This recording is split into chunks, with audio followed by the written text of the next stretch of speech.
Hey everyone, welcome back to Self-Serving Skillet. Today we're going to continue our monthly theme of making ice cream related treats. We already turned everything that we've done into ice cream cake, but I have one more trick up my sleeve. I want to make a root beer float. We've already made the vanilla bean ice cream. I've set aside enough vanilla bean ice cream to throw in my root beer, but we're not just gonna go to the store and buy some root beer.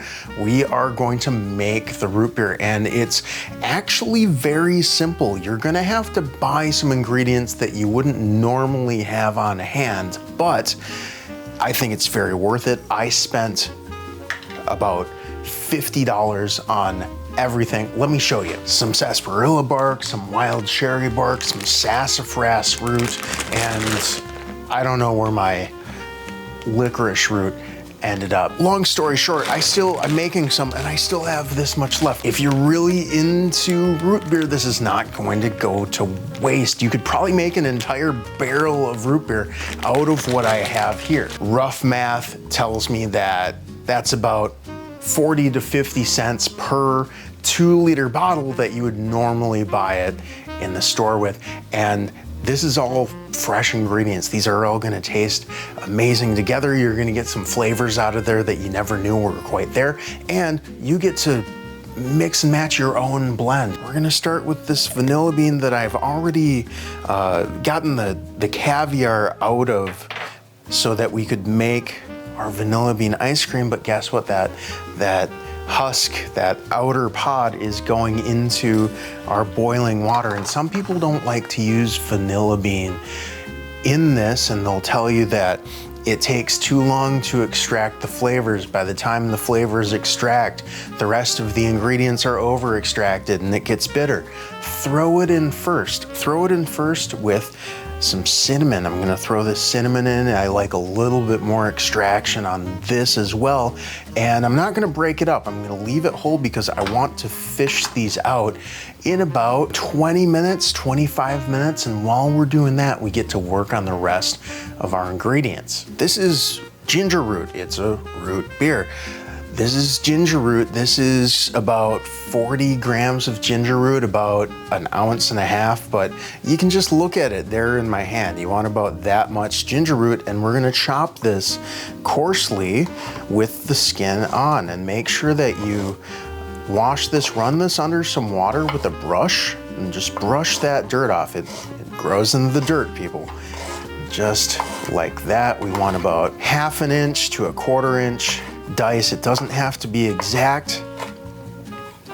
This is just going to extract in our hot water. All right, what I have here is sassafras root. Now this, it's very root beery. It's sort of the upper notes of the root beer.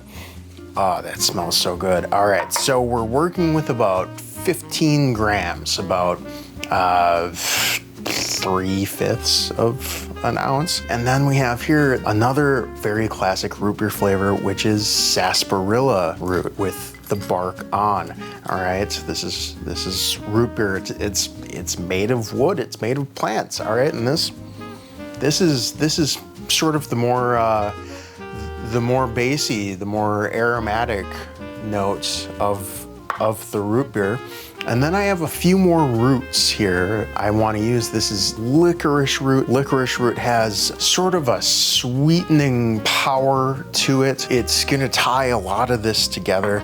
And then, last but not least, I have some cherry wood bark. This is just gonna add another kind of nice background note to everything. So these are all my roots and woods that I'm gonna use here.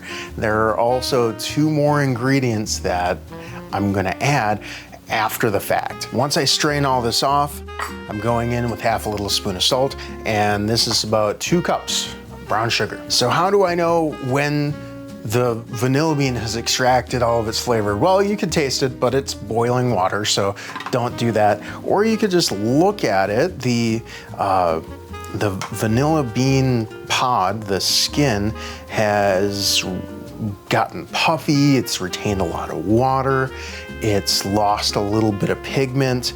That is kind of when I throw it. And then the same with this, this cinnamon stick. It gets a little puffy and it begins to smell amazing. This actually still has some power left in it, so I'm gonna leave it in there and strain it out with the rest.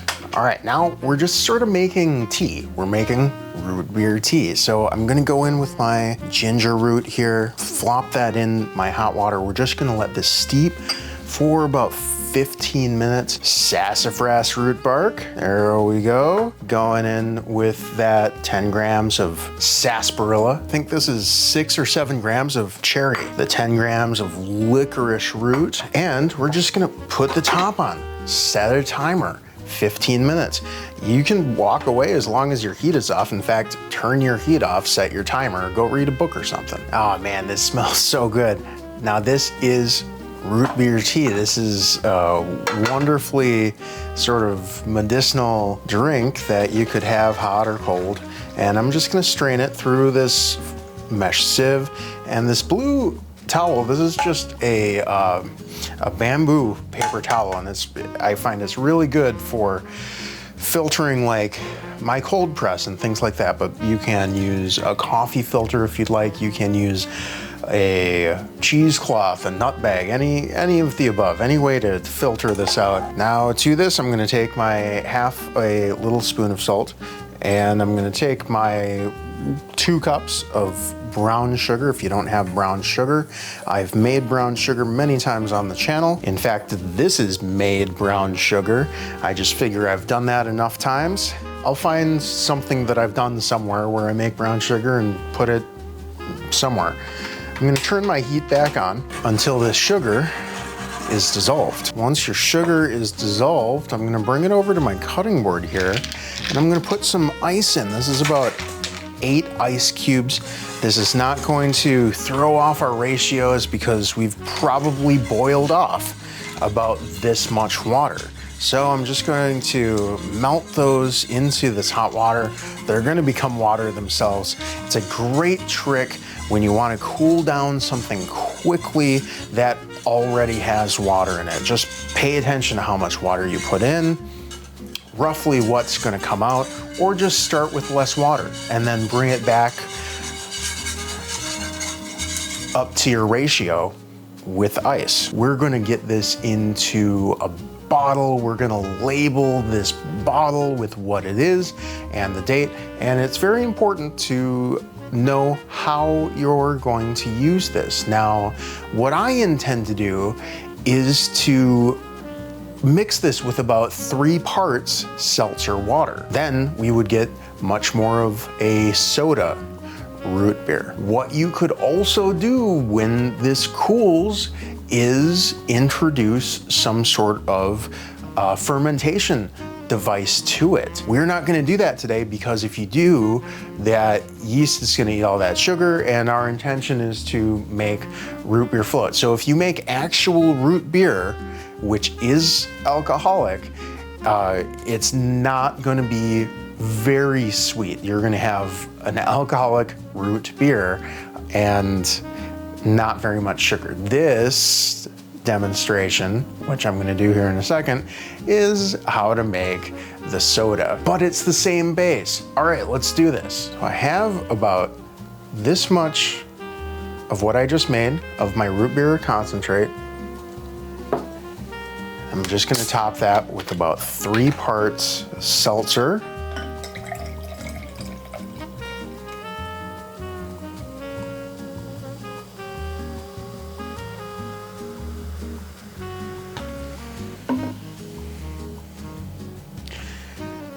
Now that is completely homemade root beer. Now it doesn't look as deep, right?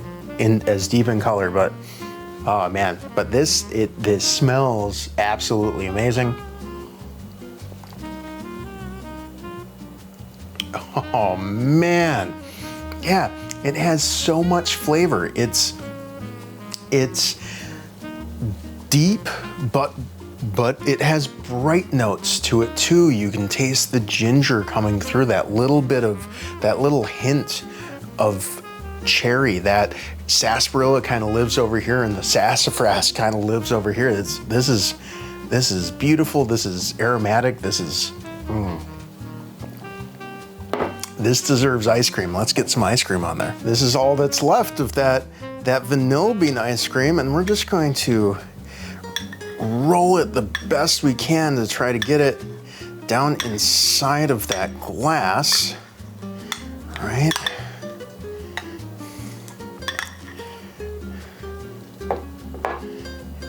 And there we go. And this is gonna foam up just a little bit. There we go. We have there Root Beer Float, completely homemade. Let's test it out.